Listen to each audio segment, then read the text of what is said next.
1798. The frontier of Kentucky. A land where silence was broken only by the wind through the trees and the creaking of wooden carts moving down muddy paths. But silence can be deceiving, because in the stillness of these wild, untouched lands, something darker was taking shape. Families arrived in Kentucky searching for freedom, farmland, and survival. They built log cabins, fenced their cattle, and tilled the soil. Yet among them was one family that did not come to farm the land, but to feed on human flesh. This is their story, a tale so grim, so unsettling, that it spread whispers through taverns, sermons, and even courthouse records. A family that turned a farm into something else entirely, a hunting ground. Imagine it. You are a traveler in 1798. You've been walking for days across forests, rivers, and muddy trails. Night is falling, the wolves howl in the distance, and then a warm light flickers ahead. A farm, safety, shelter. You approach. A family greets you at the door. Smiles, bread, a fire crackling in the hearth. Relief washes over you. But what you don't know is that this is the last time you'll ever feel warmth. Because once you step inside their home, you will never step out alive. This farm would become known in whispers as the Farm of Horrors. The family who lived here had a secret. They weren't just killers. They were methodical, organized. They turned murder into a business. Travelers vanished, merchants disappeared, and slowly Kentucky's roads grew empty, consumed by the terror of the unknown. For the settlers of Kentucky, the forest held many fears. Wild animals, starvation, disease. But the greatest predator of all was not the wolf. It was not the bear. It was the family next door.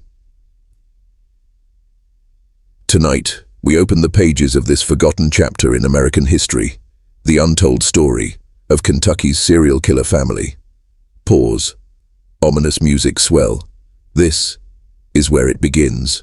Kentucky in 1798 was still raw, wild, and lawless. No sheriff could patrol the endless woods. No judge could oversee the isolated cabins scattered across the frontier. People relied on each other and trusted strangers far too easily. It was in this setting that the killer family thrived. Their farm sat along a lonely road often traveled by settlers moving west. It was the perfect trap, the perfect disguise. No one suspected danger from a family living off the land. They looked ordinary. A husband, a wife, children running barefoot in the mud, animals grazing in the fields. But behind that facade was something chilling. Travelers would knock on their door, seeking food and rest. The family welcomed them warmly, offered them stew, bread, and ale. The smell of roasted meat filled the cabin. The fire glowed. Trust came easily, too easily. But once the guests ate, drank, and slept, the terror began. The doors would lock. The family would move silently in the dark, armed with knives, axes, and ropes. Their victims would wake to shadows leaning over them, hands pressing their throats, blades glinting in the firelight. Screams never left the walls. The cabin itself swallowed the sound. By dawn, the travelers were gone. Not on their way, but buried beneath the soil of the farm. Or worse, their remains scattered, stripped of flesh, boiled into the very stew offered to the next unsuspecting guest. This was not random madness. It was ritual. It was survival twisted into horror.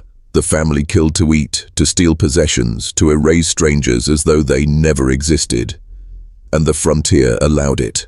In the wilderness, people vanished every day, lost to rivers, animals, or hunger. Who would ever suspect that a smiling family at the edge of Kentucky was behind so many disappearances? The farm became a trap disguised as a sanctuary, and soon whispers spread, whispers of travelers who entered Kentucky and never came out. At first, the disappearances seemed ordinary. After all, this was 1798. Many settlers who ventured west never survived the journey. But then, patterns emerged. Merchants vanished while carrying goods. Soldiers disappeared while traveling between forts. Entire families went missing, last seen traveling past a certain stretch of road. And when locals traced the paths, they found a disturbing coincidence. All trails led near one isolated farm. But fear silenced many. Few dared to accuse their neighbors of murder. To speak such words without proof was dangerous. Yet taverns across Kentucky began to fill with drunken whispers. Old men leaned close, lowering their voices. "Stay off that road, don't take shelter on that farm." A preacher in a nearby town even warned his congregation, "The devil wears many faces. He may look like your brother, he may offer bread at your table, but beware. Some homes are built on graves." But still, the killings continued. The family grew bolder. They no longer waited for travelers to come. Sometimes they hunted. At night, lanterns flickered across the woods as they stalked campsites, dragging victims back to their farm. The whispers turned into fear, and fear turned into suspicion. Locals began to count the missing. They began to notice the farm's strange silence. No visitors ever seemed to leave. Rumors hardened into belief. This family was not ordinary. This family was cursed. This family was killing. It was only a matter of time before Kentucky would rise against them. Pause. Low, ominous drumbeat. But before justice came, the ground beneath that farm had already drunk the blood of dozens, perhaps hundreds. The farm looked ordinary to strangers. A log cabin built from rough-hewn timber, a wide porch where boots dried in the sun, and a barn stacked with hay. But the closer you stepped inside, the more unsettling it became. The cabin's windows were too small, too narrow, as if meant to keep the outside world from peering in. The doors were heavy, reinforced with iron, and inside, shadows lingered where light should have been. The main room smelled of wood smoke and stew.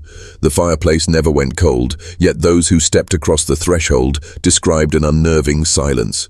Even the laughter of children in that house felt hollow, rehearsed, like lines read from a script. The walls were thick, too thick, made not only for warmth, but for muffling sound. A scream inside that house would never escape. Along one wall, a long wooden table stretched out, scarred with knife marks. The family would gather here for meals, but these meals were unlike any others in Kentucky. On that table, human flesh had been carved, disguised beneath gravy, boiled with vegetables and served as stew. No one knew how many victims ended on that table, but the whispers claimed dozens, maybe more. The barn was worse. Beneath the straw, pits were dug, shallow graves where bodies were tossed. Some nights, locals swore they could hear the barn creak with more than the wind. They said if you stood near the farm at midnight, you could hear muffled cries beneath the earth. This was no farm. This was a house of shadows, a place where death hid behind every corner, and yet, to travelers, it looked safe, it looked ordinary. That was the true genius and the true horror of this family. They didn't just kill, they built their home to devour. Murder was not random here. It was ritual, it was planned. Every member of the family had a role. The father, the patriarch, was the hunter. He lured travelers with offers of food, shelter, and stories by the fire. His voice was calm, his smile reassuring. He was the hook that pulled strangers inside. The mother was the poisoner. She served the food, poured the ale, and spiced the stew with herbs that dulled the senses. A guest would feel heavy, drowsy, unable to fight when the killing began. The children were the shadows. They moved quietly, gathering ropes, sharpening blades, or watching from the corners of the room. Some were even said to lure victims with innocent faces, little hands guiding travelers into the cabin of death. And when the hour came, the ritual began. The doors locked. The fire dimmed. The father gave the signal. The children held the victim down while the mother whispered prayers that sounded more like curses. The killing itself was brutal. Some throats were cut. Others were strangled with ropes. Some victims were bludgeoned with axes, their screams drowned by the crackling fire. But what came after was worse. The family stripped the corpses. Clothes and belongings were hidden. Bodies were butchered like livestock, flesh cut, salted, stored, bones buried or burned, nothing left to identify the victim.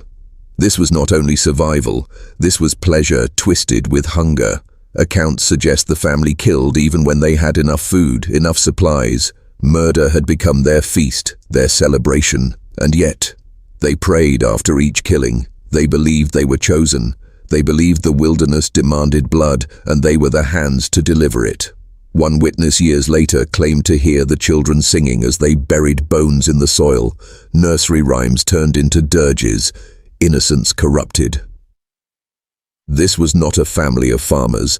This was a cult of blood, bound by ritual, The farm's location was no accident. It sat along a narrow dirt road leading deeper into Kentucky, a path taken by settlers moving westward. To most, it was just another stretch of wilderness, but to those who knew, it became known as the Road of No Return. Dozens traveled that road each year. Many were never seen again. Families who sent word ahead never received letters.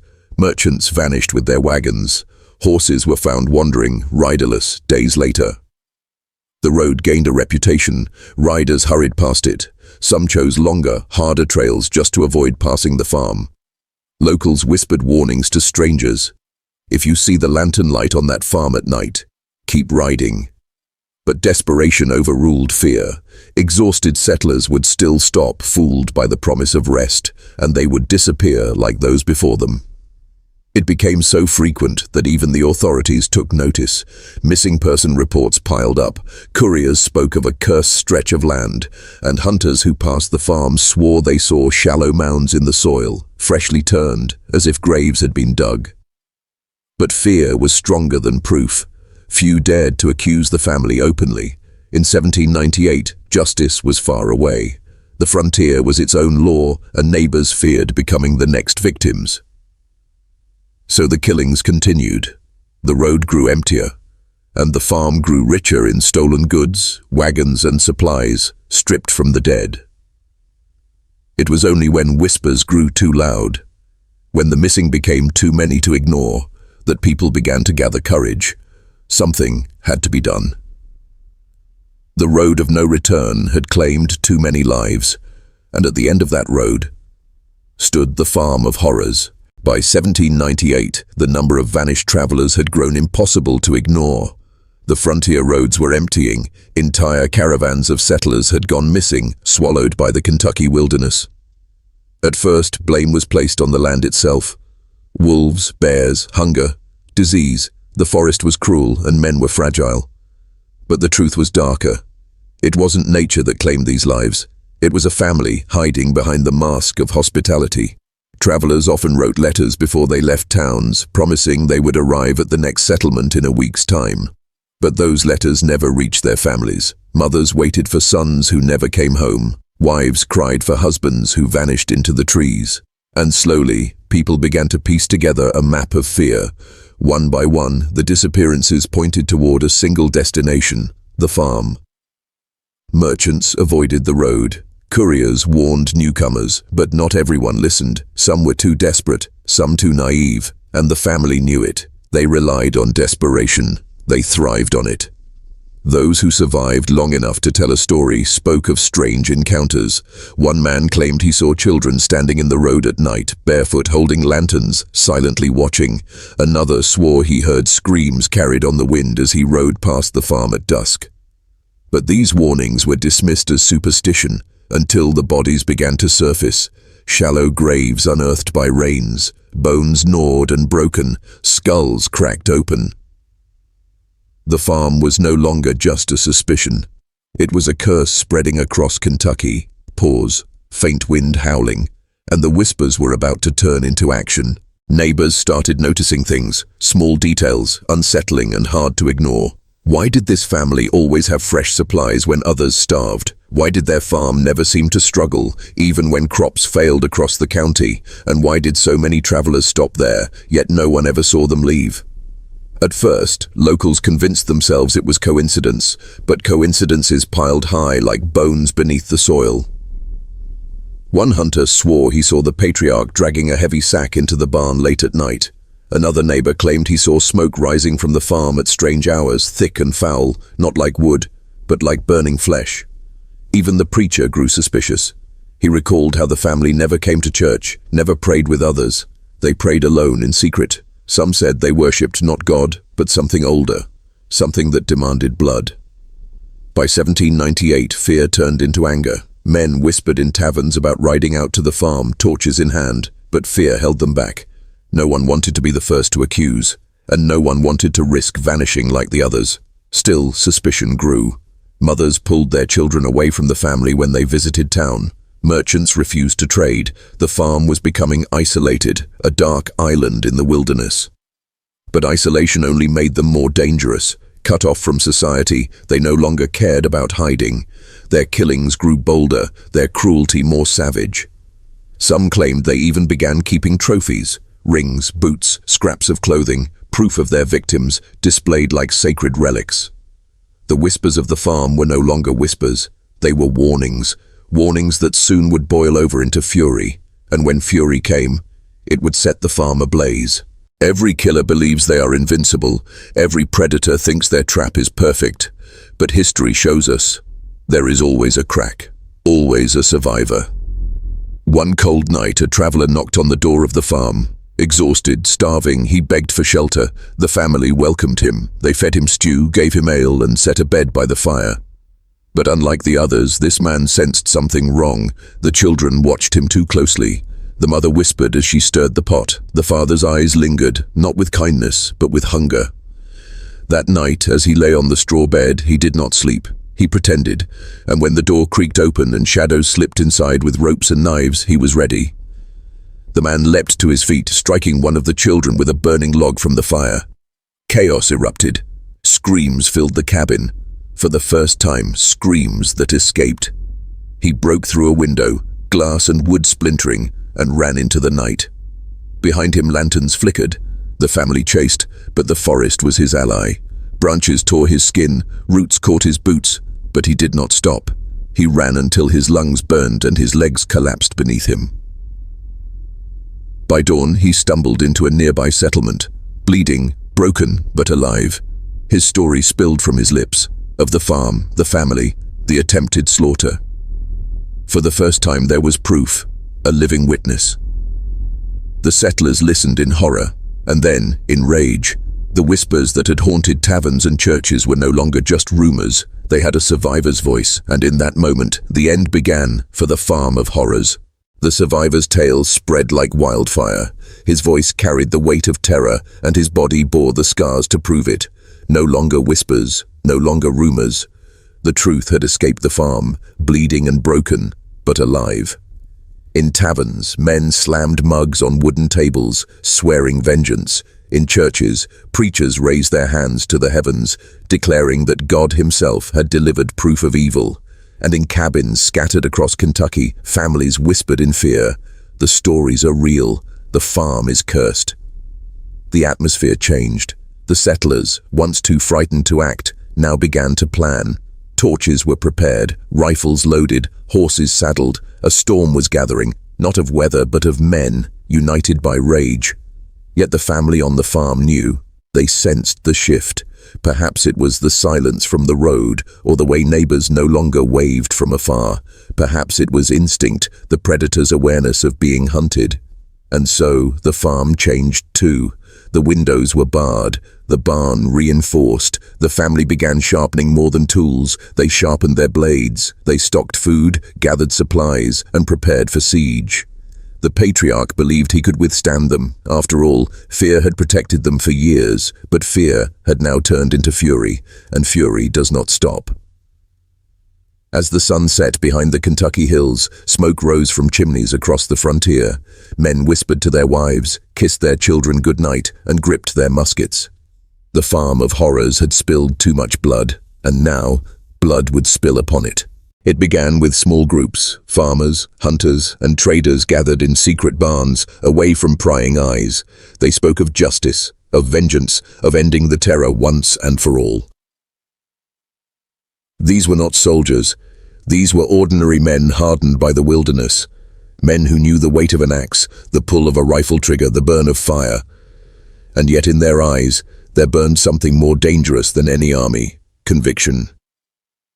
They organized silently. Some rode to nearby settlements, spreading the survivor's tale. Others counted the missing, dozens gone, with their last steps traced to that farm. It was enough, more than enough. One man, a former soldier of the Revolution, stood and declared, "We did not fight a king to be ruled by monsters in our own land. If law will not come, then law will rise from us." The decision was made. A date set. They would march to the farm, torches in hand, and burn it to the ground. Word spread faster than fire in dry grass. Even those too fearful to join whispered encouragement. Mothers wept, But they did not stop their husbands from leaving. Wives packed food for men who might not return. The frontier had seen its share of blood, but never like this. And as the night of reckoning approached, the air grew heavy. Wolves howled, horses stirred nervously, even the wind seemed to carry a warning. But the vigilantes pressed forward, because fear had an antidote, and that antidote was rage. It was midnight when they came. Dozens of men, their faces shadowed, their hands gripping torches and muskets.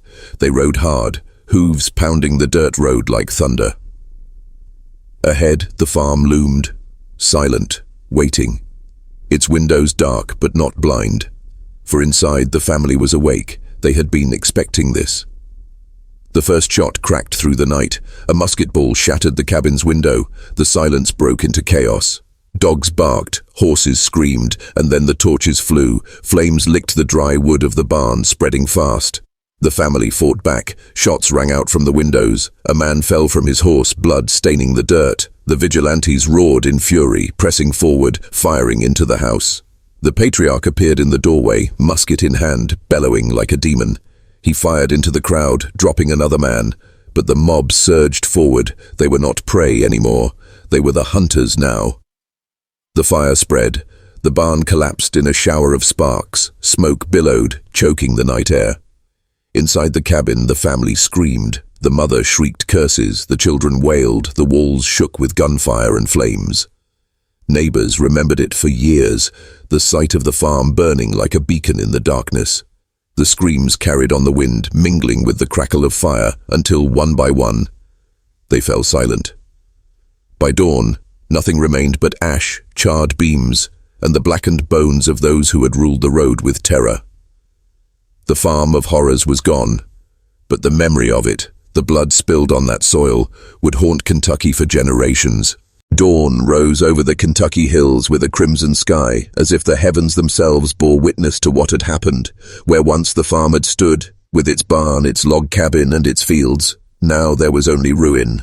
Charred beams jutted from the blackened earth like skeletal fingers clawing at the morning air. Smoke curled upward heavy and foul, carrying with it the scent of burned flesh.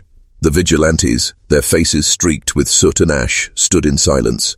The rage that had driven them through the night was gone, replaced now with a heavy, almost suffocating weight. They had done what they set out to do. The farm of horrors was no more, but in its destruction they had uncovered something far worse than they expected. As the men sifted through the ashes, they began to find bones, dozens of them, some small, belonging to children, others massive, shattered by blows, skulls cracked open, spines twisted, ribs charred. It was clear. This had not been just a home. It had been a graveyard. The discovery shook even the hardest men. These were farmers, hunters, men used to death. They had slaughtered animals, buried neighbors, fought wars. But this was different. This was deliberate, organized, human. One man lifted a charred femur from the ashes, its marrow still blackened from fire. Another found a ring fused to bone, the last remnant of a traveler who had never made it home. And then came the most horrifying discovery of all. Pits, shallow pits beneath the barn floor, revealed by the collapse of the building. In them lay bodies, stacked like firewood, limbs tangled, flesh long since decayed. The whispers had been true. The farm had swallowed countless souls. The preacher who had joined the vigilantes fell to his knees, tears streaking through the ash on his face. "The devil was here," he muttered, voice shaking, "and we let him feast." Some men crossed themselves, others turned away in silence, but all carried the same thought. This was not just murder. This was a corruption of the land itself. The soil was poisoned, the air unholy. Word spread fast. By the next evening, settlers from miles around gathered at the ruins, staring in horror. Mothers wept openly, fathers clenched fists, children hid behind skirts, too afraid to look. The ashes spoke without words. They told of nights of screaming, of knives in the dark, of lives snuffed out like candles. They told of a family not bound by love, but by bloodlust. And though the fire had ended them, the land would never forget. The ashes of the farm carried whispers, and those whispers would haunt Kentucky for generations. After the farm's destruction, the land lay abandoned. No one dared rebuild. No one dared plow the soil or plant crops where bones had once been buried. It was as though the earth itself rejected life. Travelers passing by spoke of strange sights. Shadows moving in the smoke even weeks after the fire. Lanterns glowing in the ruins, though no one lived there. Some swore they heard screams on the wind, faint, desperate cries that rose from the ashes at night. Superstition grew. Locals began calling it the Cursed Acre. They believed the family's sins had seeped into the ground, poisoning it forever. Even animals avoided it. Horses refused to pass, chickens would not scratch the soil, and dogs whimpered if brought near. A preacher declared the land unholy, marked by the devil. He warned his congregation never to set foot on it, for the spirits of the murdered would drag the living down into the pits. Others whispered that the family themselves had not truly died, that their screams heard during the fire were not of death, but of transformation, that in the smoke and flame they had given themselves fully to whatever dark power they served, and their spirits now roamed free, cursed to wander. And so the land was abandoned. For years, it lay untouched. Grass grew over the ashes. Weeds choked the ruins, but the air remained heavy, unnatural. Children dared each other to step inside the boundary, but most fled before reaching the center. Hunters avoided it. Even the bravest men refused to camp nearby. The curse became legend. Some claimed to see the mother's figure in the smoke on moonless nights. Others said the patriarch still stood at the burned doorway, musket in hand, guarding his cursed kingdom. The farm was gone, but its shadow remained, and the curse spread beyond the soil, infecting the memory of Kentucky itself. Generations later, settlers still told the story. They said the land was never meant to be tamed, that the farm of horrors was proof the wilderness could devour men not just through beasts and hunger, but through their own darkness. The curse of the land was not just superstition. It was memory carved into the earth, and it would never be erased. Years turned into decades, and still the story of the farm endured. Passed from father to son, from mother to daughter, it became part of Kentucky's dark folklore. Around campfires, travelers whispered the tale. In taverns, men lowered their voices, retelling the horror. Children grew up fearing the farm, their imaginations painting vivid pictures of the killers who once lived there. The legend twisted and grew. Some said the family had murdered 100 souls. Others claimed it was 1,000. Some swore the killers were not human at all, but demons wearing human skin, feeding on flesh to keep their true forms hidden. The truth, buried beneath ash and time, became blurred, but the fear remained sharp. Folklorists in later years recorded the story, noting how it matched other tales of frontier cannibalism and outlaw families. Some connected it to the infamous legends of the Bloody Benders and other murderous clans who terrorized America's wilderness. But in Kentucky, the farm stood alone, a legend unique in its horror.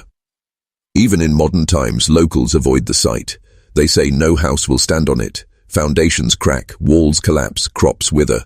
The soil rejects life, and those foolish enough to camp there report strange dreams, visions of knives, fire, and children's laughter twisted into screams. The legend became more than history. It became warning, a reminder that evil can hide anywhere, even in a family, even in a farm, even in the most ordinary faces. Teachers used it to scare children from wandering too far. Preachers used it to warn against sin, and storytellers used it to chill their audiences, each adding their own twist. But no matter how it was told, one truth never changed. In 1798, a family turned a farm into a slaughterhouse, and their deeds stained Kentucky forever. And so, the legend lived on, not as a ghost story, not as folklore, but as a scar carved into the land, into the memory of the people, and into the very soul of America's dark past. The fire may have destroyed the farmhouse, but it did not erase what lay beneath. For years the charred ruins stood untouched. Locals avoided it, whispering prayers when they passed. Yet the earth had not finished giving up its secrets. In 1805, a heavy rainstorm swept through the valley, flooding streams and tearing away soil. The water carved deep channels through the cursed acre, and with the soil washed away, something surfaced. Bones, dozens of them. Femurs, skulls, jawbones with teeth still intact. The storm had uncovered a hidden graveyard. When settlers found the remains, terror returned. Some said it proved the family's crimes were even greater than imagined. Others swore the bones were moving, shifting in the mud as if trying to claw their way out. The sheriff of the nearby county ordered the bones collected. Wagons carried them into town, where they were piled in the churchyard, waiting to be buried in consecrated ground. But before the burial could happen, strange things began. The bones made the church bells toll without wind. Dogs howled at the wagons, refusing to approach. Horses panicked, throwing riders when brought near. And late at night, townsfolk swore they heard screams echoing from the church cellar where the bones were stored. The preacher himself declared the bones cursed. He begged the town not to bury them in holy ground, claiming they would pollute the cemetery and drag innocent souls into damnation. Some supported him, others mocked his fear. But before a decision could be made, a fire broke out. The church cellar burned, consuming the bones. Witnesses swore they saw figures in the flames, twisted shadows writhing, clawing at the air, screaming with voices that were not human. When the fire was finally put out, nothing remained but ash. The people took it as a sign. The dead did not want peace. They belonged to the farm, and they farm alone. From that day forward, no one dared move the bones again. Whenever rains revealed more remains, they were left where they lay. The cursed acre became a field of shallow graves, scattered with fragments of those who had perished there. Travelers spoke of seeing skeletons half buried, their hands reaching upward through the earth. Some claimed they saw eye sockets glowing faintly at night, like embers beneath the soil. The farm had become not just a place of death, but a cemetery, one where the dead were never truly at rest.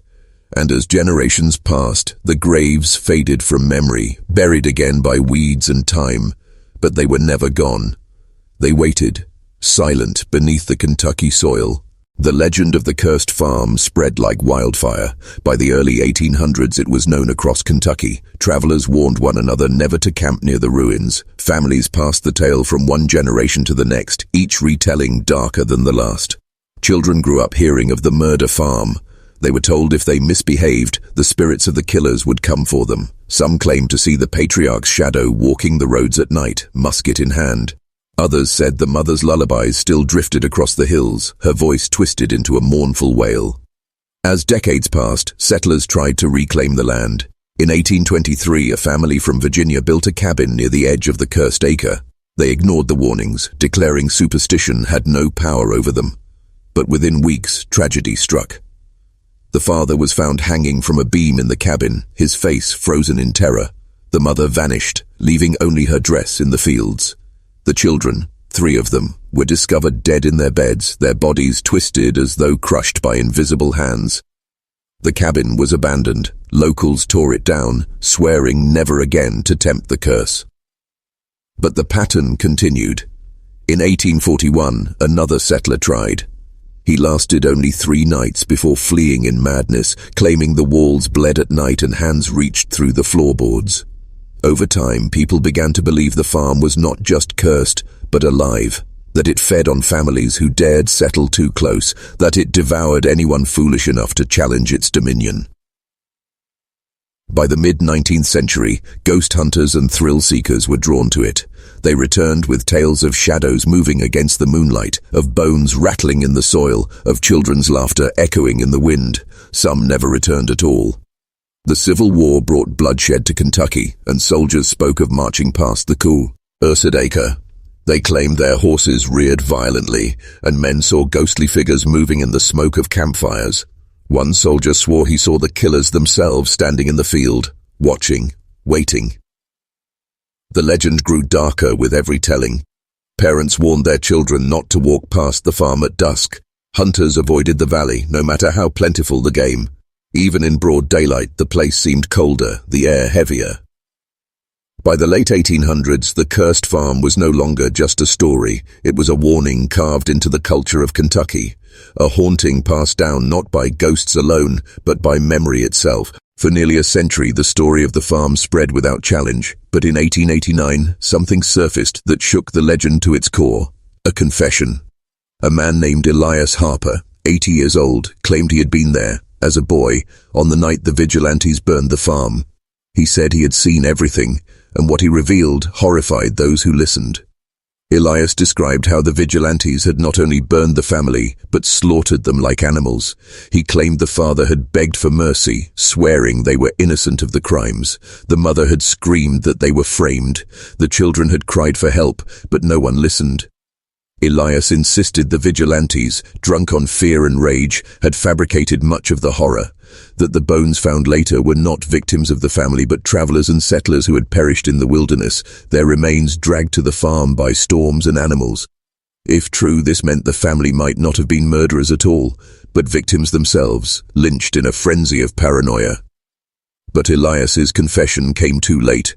The legend was too strong, the horror too ingrained. Few believed him. Some said he was senile, others that he was cursed for speaking against the truth.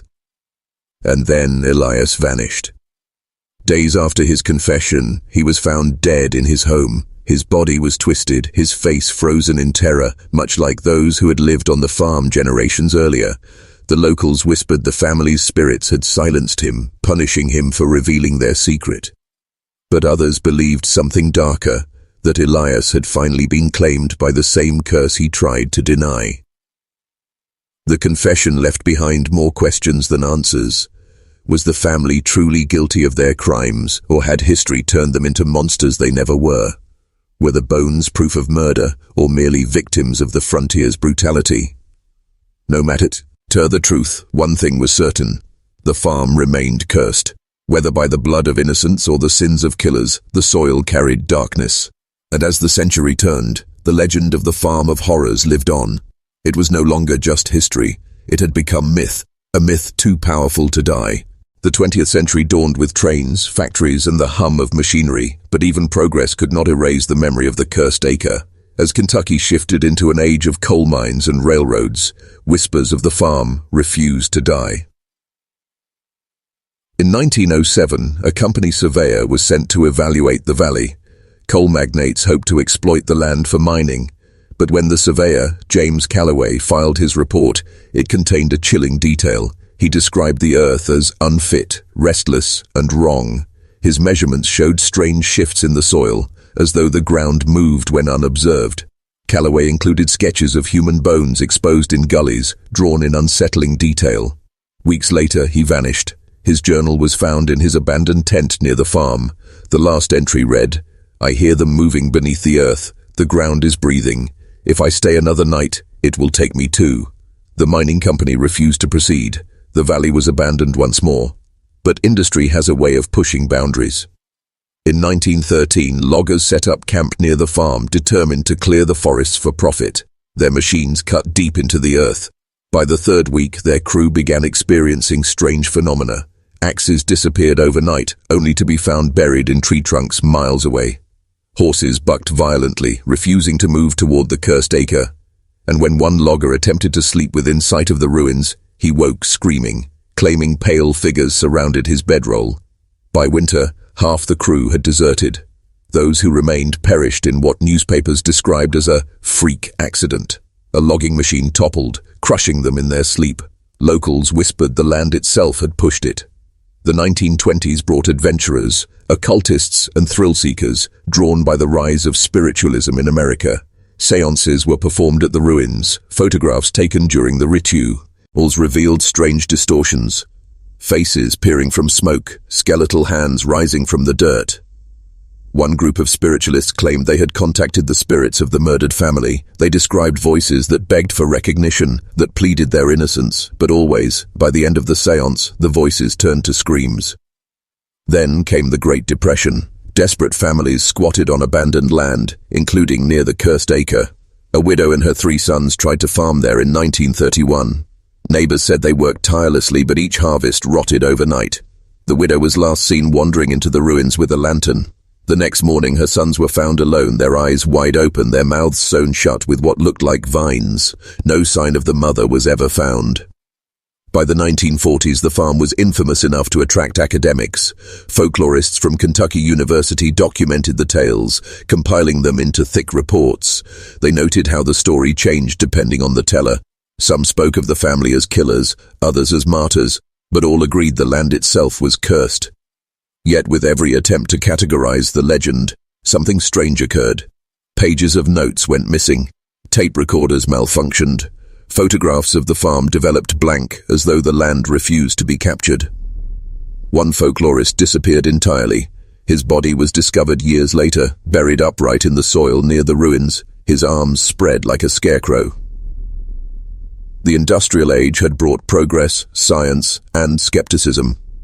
But in Kentucky, the cursed acre reminded all who came that no machine, no theory, no wealth could tame it. The shadows of industry passed, but the land remained, watching, waiting.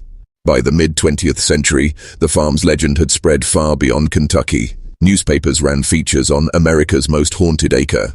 Paranormal investigators arrived from across the nation armed with cameras, tape recorders, and bravado, but what they found was worse than ghosts.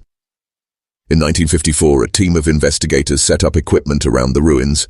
Microphones captured hours of static, but hidden within the noise were faint words. "You should not be here." One investigator disappeared during the night. The others swore they saw him dragged into the soil, screaming as the earth closed over his body. His remains were never found. By the 1960s, hippies and wanderers turned the farm into a pilgrimage site. They believed the land was not cursed, but a portal, a gateway to another world.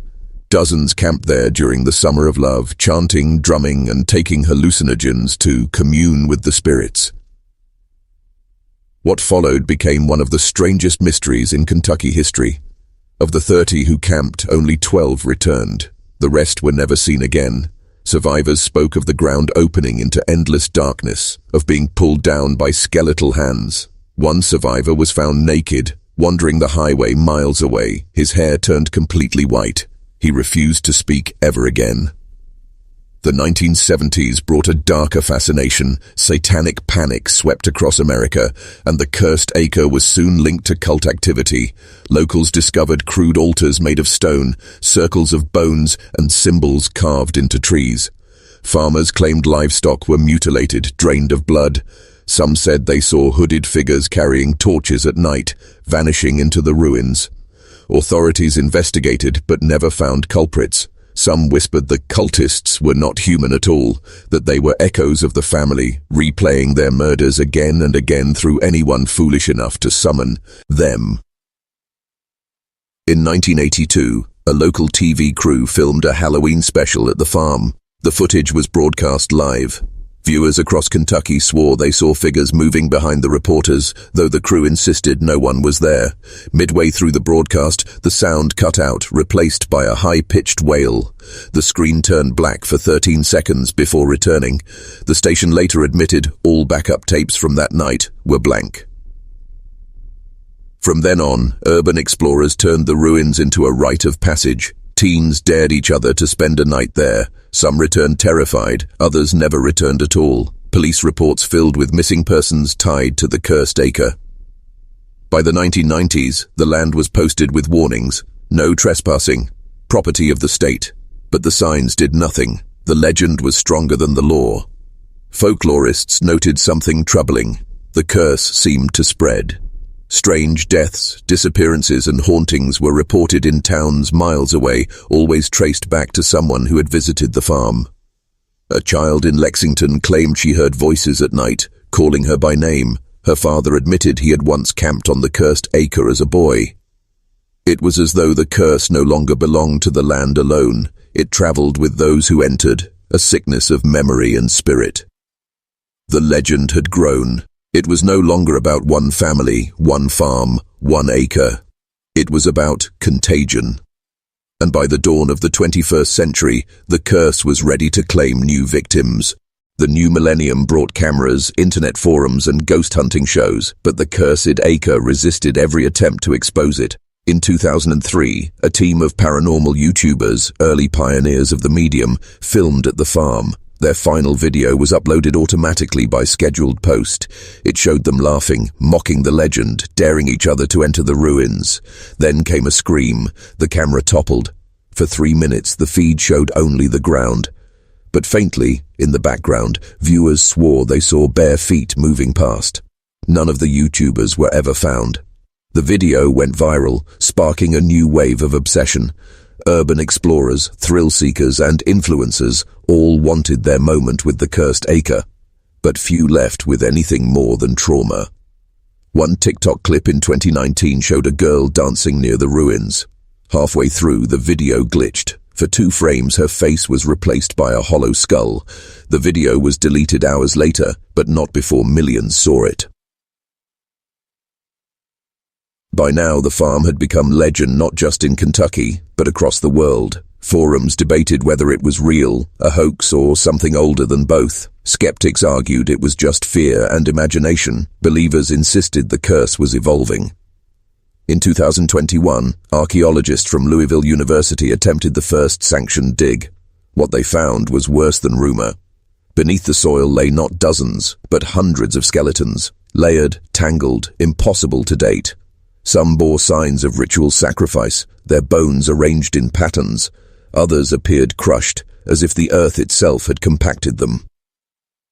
The dig was shut down after a week. Official statements claimed safety hazards, but leaked photographs told another story. They showed skeletons with their mouths open wide, as though frozen in screams. And then came the most terrifying revelation. Among the bones, researchers found a musket, a bonnet, and fragments of a child's shoe. The family's possessions, proof that they were buried there too, not escaped, not exonerated, but swallowed by the very land they had once lived on. It was then that the whispers returned. Modern visitors claimed to hear voices on the wind speaking old frontier dialects. Hunters reported seeing figures at dusk, pale and distant, moving in the fields. Cameras still failed to capture them. The reckoning was clear. The cursed acre had survived centuries of fire, folklore, and science, and it would outlast modernity too. The farm was no longer just history, nor just myth. It had become a mirror, reflecting the fear of each generation back upon itself.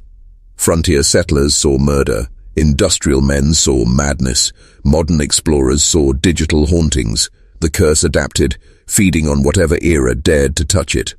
And as the 21st century deepened, one truth became undeniable. The farm was not dying, it was growing. The fire had consumed the house. By dawn, nothing remained of the farm but smoking beams, scattered bones, and scorched earth. The vigilantes believed they had done it. Justice had been delivered. The terror was gone. And yet, the land itself refused peace.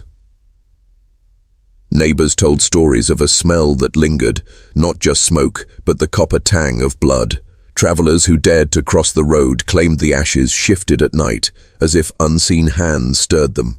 Some swore they heard voices crackling within the embers, whispering in the wind, the screams of the family, caught between life and death. The vigilantes returned to their homes. They buried their dead, mourned their wounded, and tried to forget. But forgetting was impossible. The land carried scars. Hunters avoided it. Farmers refused to plow near it. Even animals seemed to sense it. Horses would not step close. Dogs growled toward the burnt ground, fur bristling. One winter evening, a preacher rode past the site. He later claimed he saw figures moving in the smoke, blackened shapes stumbling through the ashes. Their faces were charred, their eyes glowing like embers. He fled, swearing the farm was not destroyed. It was reborn as a place of the damned. And then came the disappearances. Months after the fire, settlers began vanishing again. A trapper failed to return from the woods. A merchant's wagon was found abandoned near the road. Tracks in the snow led toward the ruins and ended abruptly in the ash. Panic returned. People whispered of a curse, that perhaps killing the family had not ended their reign, but unleashed something worse. Something that could not be burned, could not be shot, could not be silenced. The land itself was poisoned now. The blood spilled there had seeped too deep. The farm of horrors was gone, but in its ashes, a new terror had been born. For decades after, the ruins of the farm stood as a warning. Travelers avoided the place. Children dared each other to approach, but even the bravest stopped at the tree line, whispering of ghosts. The stories grew. Some said the patriarch still walked the land at night, musket in hand, eyes hollow. Others claimed to see the mother near the ruins of the barn, her blackened hands clutching at the ground as though searching for something buried. There were darker tales still, of voices calling travelers by name, luring them from the road. only for their screams to echo back hours later. Farmers swore they saw fires light within the ruins, glowing like hellfire, only to vanish when approached. The fear spread so wide that maps of Kentucky in the early 1800s marked the land with warnings: unfit for settlement. Some called it cursed, others called it haunted, but all agreed something still lived there. By the 1830s, writers began to collect these tales. Frontier newspapers printed ghost stories of the farm. Folklorists wrote of a family bound to the land by their sins. Preachers thundered in sermons that the ruins were proof of hell on earth, and so the story survived, not as mere memory, but as legend. Yet behind the legend lay something darker, the fact that disappearances continued. Every few years someone would vanish near the site. Hunters, travelers, even children. Search parties always found the same thing: tracks leading into the ruins, then stopping cold. No signs of struggle, no blood, just silence. Some believed a remnant of the family still lived, hiding in the wilderness, waiting. Others swore the land itself devoured the living, dragging them into its cursed soil. Whatever the truth, the legend only grew, and the whispers spread beyond Kentucky. By the mid-19th century, tales of the farm of horrors were known across America. They were told in candle-lit rooms, in hushed voices, always ending the same. And if you travel that road, beware, for the family still waits. The whispers never died. They grew louder. Because some stories are too soaked in blood to fade, and this was one of them. The farm was long gone, its ashes scattered by storms, its ruins swallowed by vines and soil, and yet the story refused to die. Throughout the 19th century, travelers along the Kentucky frontier whispered of the blood farm. By firelight, they told of the killers who lured settlers, butchered them, and buried their bones beneath the floorboards. And though the killers were gone, people swore their spirits remained, restless, vengeful, bound to the land that drank so much blood. Churches denounced it as cursed ground. Some preachers even refused to ride past it at night, fearing the devil himself had claimed it. A few, braver still, tried to cleanse the soil. They prayed over it, scattered salt, even drove wooden crosses into the earth. But each attempt ended the same. The crosses rotted, the salt washed away, and the whispers returned. By the late 1800s, ghost hunters and folklorists had begun to visit the site. They reported strange phenomena: lanterns flickering out without cause, the sound of footsteps in the empty fields, and faint voices calling their names in the dark. Some claimed to have seen children wandering near the ruins, pale, hollow-eyed children who vanished when approached. The locals began to speak of it as a place where the dead walked, not just the killers, but their victims. Every life stolen on that land had left a mark. Every scream was still trapped in the soil. The farm was not just haunted, it was infested. The legend began to spread beyond Kentucky. Newspapers picked it up. Early horror writers used it as inspiration. Frontier tales of survival often referenced the farm as a symbol of what lurked in the wilderness. Not beasts, not savages, but humans more monstrous than any nightmare. But beneath the myth, something darker lingered, because the disappearances never truly stopped. Even in the late 19th century, records show unexplained vanishings near the site, a hunter gone without trace, a family wagon overturned, the horses mutilated, no bodies ever recovered. The newspapers reported these cases, but always with hesitation. Some hinted at wolves, others at bandits. Few dared to print the truth that everyone suspected. The farm's shadow still reached out. The killers were gone, but the legacy of their evil was alive, not in flesh, not in blood, but in the land itself. The farm was no longer just a memory, it was an eternal wound, a wound that would never close. Today, little remains of the site, a stretch of wilderness, overgrown brush, trees that creak like gallows in the wind. To the unknowing traveler it seems ordinary, just another patch of Kentucky countryside, but those who know avoid it. Locals still whisper of the farm. Some refuse to walk the road after dark. Others claim the soil itself rejects life. Crops won't grow there. Animals shy away, and those who dare to camp near the ruins often report the same chilling phenomena: the sound of axes striking wood, phantom lanterns swaying in the night, and voices calling softly from the tree line. There are even stories of travelers being approached by strangers along the road, pale, gaunt figures who ask for directions. before fading into the mist. Those who see them are said to fall ill soon after, plagued by nightmares of fire, blood, and screams. Historians debate the truth. Some argue the tale of the family has been exaggerated, twisted into folklore.